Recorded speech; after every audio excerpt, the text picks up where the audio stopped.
The Sunday Baroque podcast is made possible by WSHU and the Friends of Sunday Baroque. You can find out more about the Friends of Sunday Baroque and find out how to become one yourself by visiting our website, sundaybaroque.org, under the Contact tab.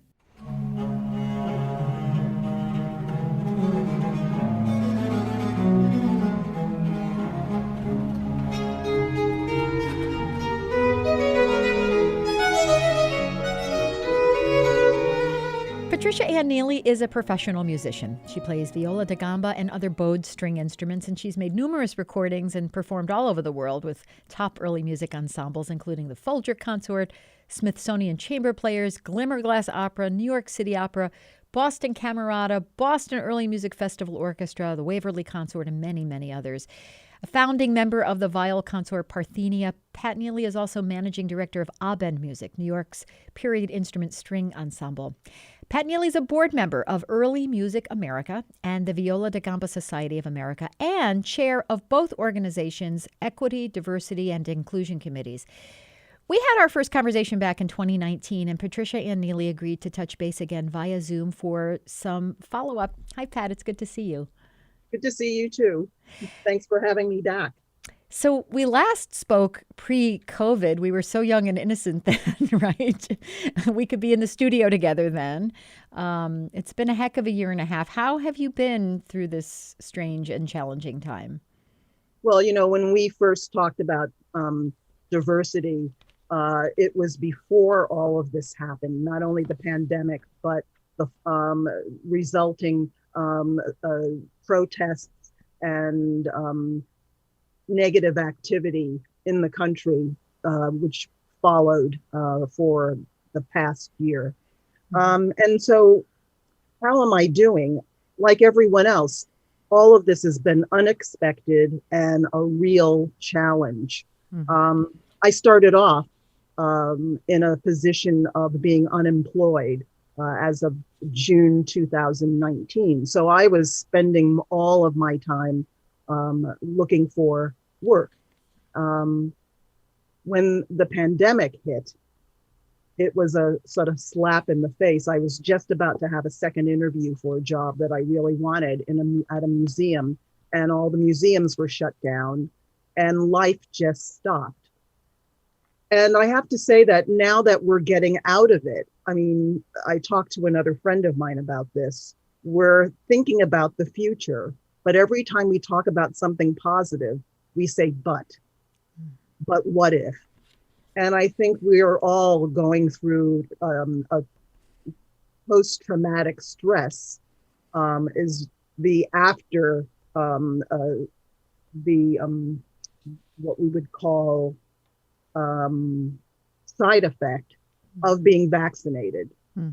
There's that moment of glee, and then you think, okay, now we're getting out of this.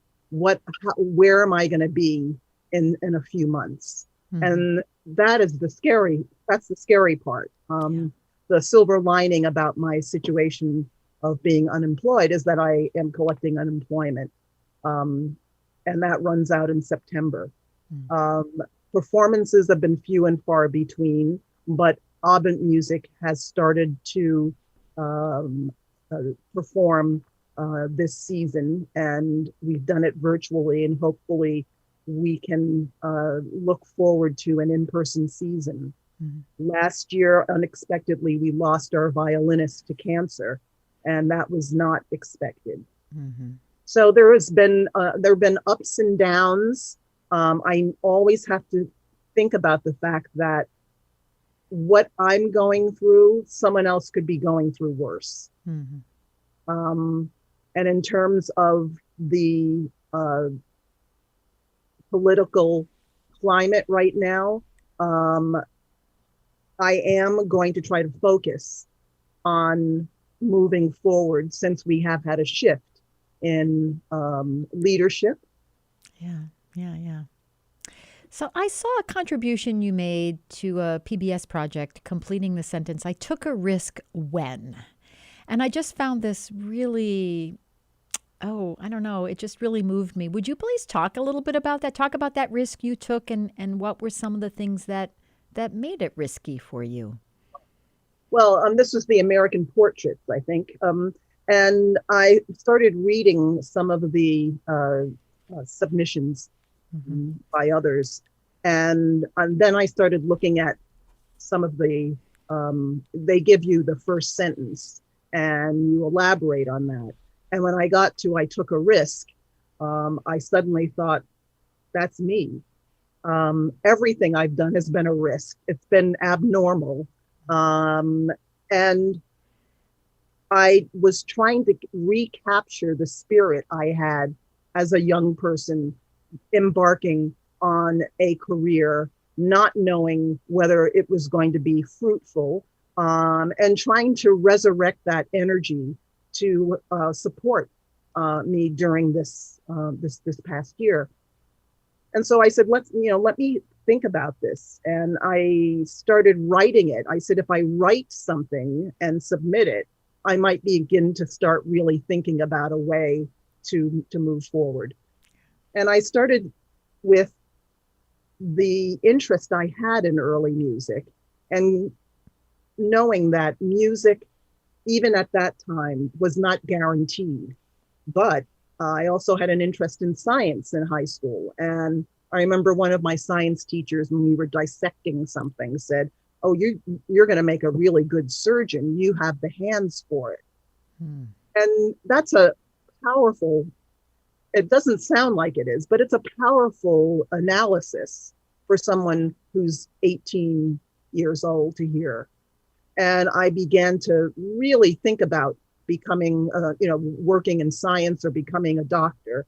And I had all intentions of doing that when I got to college. And I even declared pre-med as my major.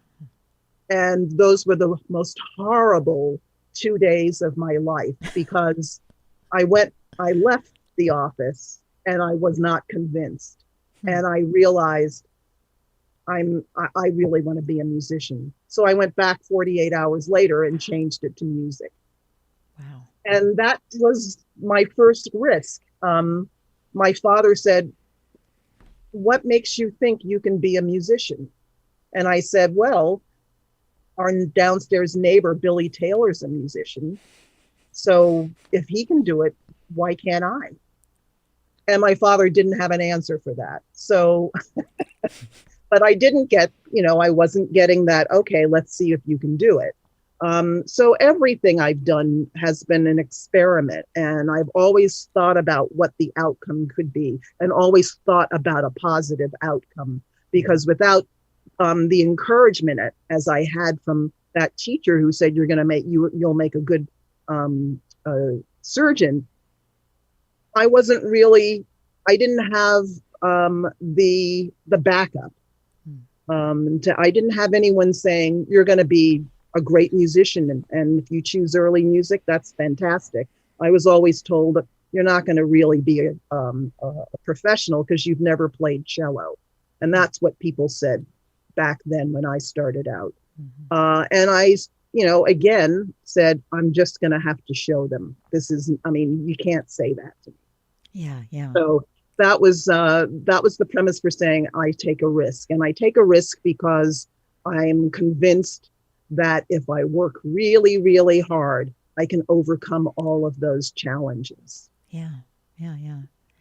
When we spoke last time, over a year ago, just before the pandemic descended, and part of our conversation was about the challenge of being a person of color in the world of classical music, specifically early music. And since then, you have become really heavily involved in some task forces and committees. What is the state of diversity and inclusion, particularly anything you might have observed since we last spoke in December 2019? Is the conversation continuing in a meaningful way? Well, the conversation in 2019 was somewhat different than the conversations that followed in 2020. I think we were much more hopeful in 2019 that we had identified the fact that there was a problem. There's always been in classical music a problem, but there are initiatives that were put into place to resolve that. And we use as a model the Sphinx organization, which has been in existence since 1996. And the success stories that we hear coming out of that organization's advocacy programs. So it was something that I thought was right for EMA, and so did other people. You called me, other people of other organizations, early music organizations called me, and Karen Brooks from the ED of Early Music America called me. And why is that?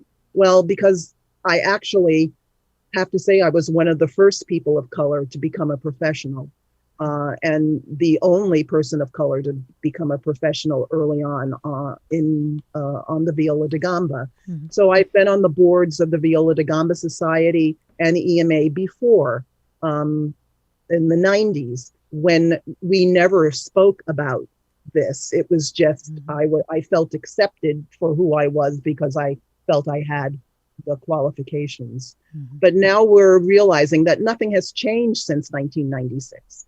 Mm-hmm. But then things turned the corner in 2020, and we found ourselves not prepared for the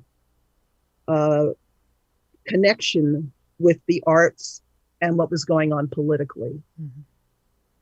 And at this point, we are at a crossroads. We have heard the voices of the underrepresented. Now I have to say that we're starting, and I'm not saying that I wasn't expecting it, but now we are hearing what happens when the majority is made to see where the faults lie. And the faults lie, according to all of us, with ignoring the fact that there is a problem. We use the term white fragility, and that's, I don't want to overuse it, but that's what it is. Now we are hearing from people in the majority who are saying, now you're making me feel as if my color makes a difference. You're making me feel as if I don't understand what it is to be ethical when it comes to accepting everyone. You're throwing Black Lives Matter into my face. Well, my life matters too. And I say that because there has been a recent letter that appeared in the New York Post by a parent at the school where I taught and where my daughter spent 13 years, calling out the school for its efforts in equity and diversity. And I'm shocked by it because the school has always been known historically as being in the forefront of equitable admissions and support for the underrepresented. So this is where we are now. We are now seeing the response by the majority, which is not helping us move forward. It's becoming divisive. We have the Black on one side, making sure that everyone knows how we've been treated throughout history. And we have the whites on the other side saying, why are you making me feel so terrible? This issue, and we have talked about this a little bit. I'm fortunate to be on that task force and to learn from you and the other members of it. But, this is not a one and done issue. I think, there was this big rush to make public statements and, pronouncements about attitude. But I think action is important and necessary, and that it's all well and good to talk the talk, but you have to walk the walk. And this is a long-term process. This is an ongoing, forever process. Are there places you're seeing any kind of substantive follow through, or are we not there yet? I don't think we're there yet, based on the turn of events now. It's not just this one particular incident. I can point to, there are several incidents. Mm-hmm. I think that what we're doing is we're making those statements and they're not being taken seriously. Mm-hmm. And we are being, and I say we, meaning organizations, are feeling bullied, Mm. that um, they must have a statement that pertains to this particular issue on this particular day, and not seeing what's going to happen and what the response is going to be and how to move forward on that. Mm. And part of that is we don't talk to each other.